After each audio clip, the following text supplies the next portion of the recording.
जाया करते,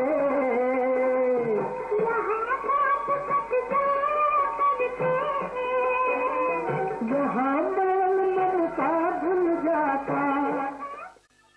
ओम शांति, ओम शांति।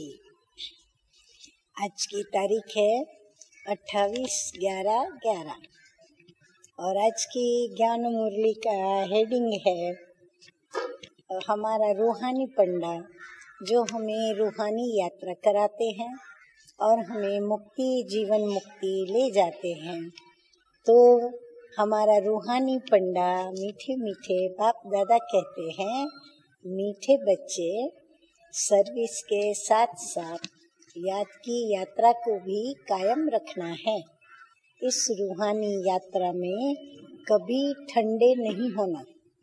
जैसे यात्रा पर निकलते हैं तो बीच में थक करके यात्रा को छोड़ नहीं देते हैं, वैसे ही हमें भी इस यात्रा को चालू रखना है। थक करके या ठंडा हो जाना या बैठ जाना ऐसा नहीं करना है। प्रश्न है, बच्चों की दिल अगर रूहानी सर्विस में नहीं लगती तो उसका कारण क्या है?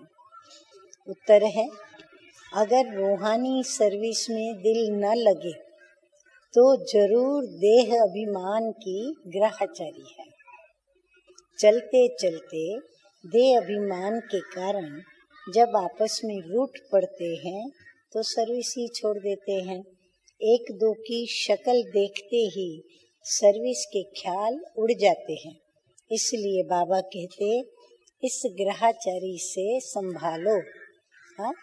जो सेवा में हमारे साथी होते ना, तो कभी कभी ऐसे होता है कि उनसे हमारी कोई अनबन हो गई या उनकी कोई ऐसी बात जो हमें याद रह गई, जो कड़वी है, जिसको हम याद करना खुद भी नहीं चाहते।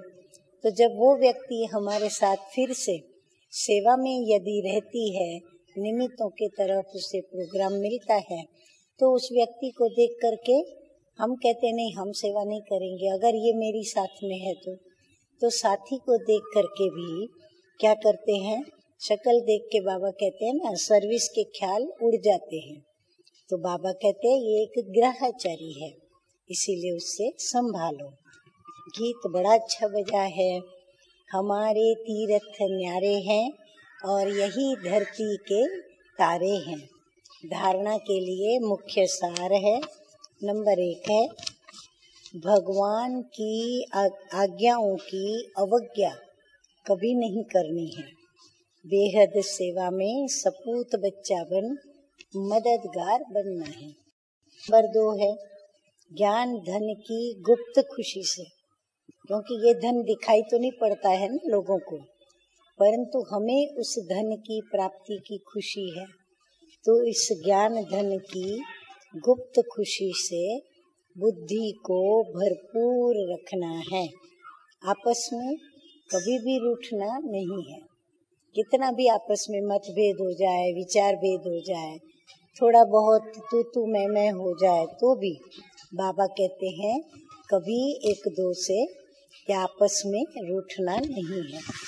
वरदान है, आश्चर्यजनक दृश्य देखते हुए, यानी वंडरफुल सीनरी देखते हुए पहाड़ को राई बनाने वाले साक्षी दृष्टा भव।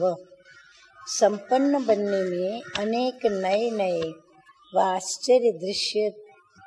आश्चर्यजनक दृश्य सामने आएंगे।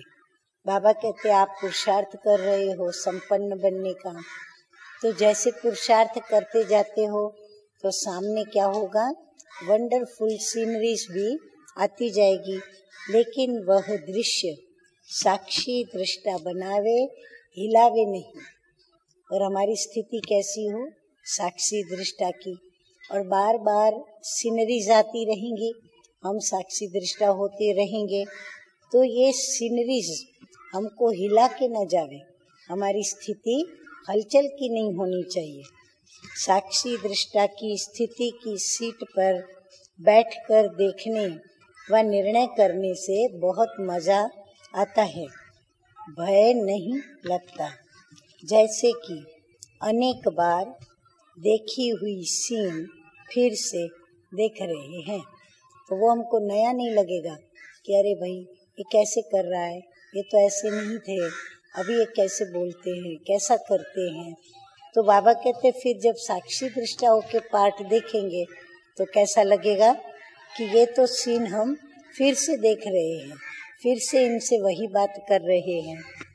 तो वह राजयुक्त योग युक्त बन वायुमंडल को डबल लाइट बनाना है या बनाएंगे।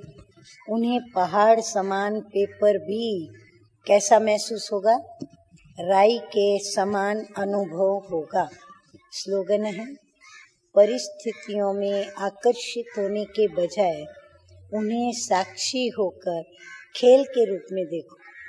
और खेल माना कोई हारेगा कोई जीतेगा, कभी हारा हुआ फिर जीतता है, जीता हुआ हारा तो होता है। तो इसीलिए साक्षी होकर खेल को देखना है। अच्छा, मीठे मीठे सिके लदे बच्चों प्रति माता पिता बाप दादा का याद प्यार और गुड मॉर्निंग। रूहानी बाप की रूहानी बच्चों को नमस्ते। हम रूहानी बच्चों का रूहानी बाप दादा को याद प्यार, गुड मॉर्निंग और नमस्ते नमस्ते। ओम शांति, ओम शांति।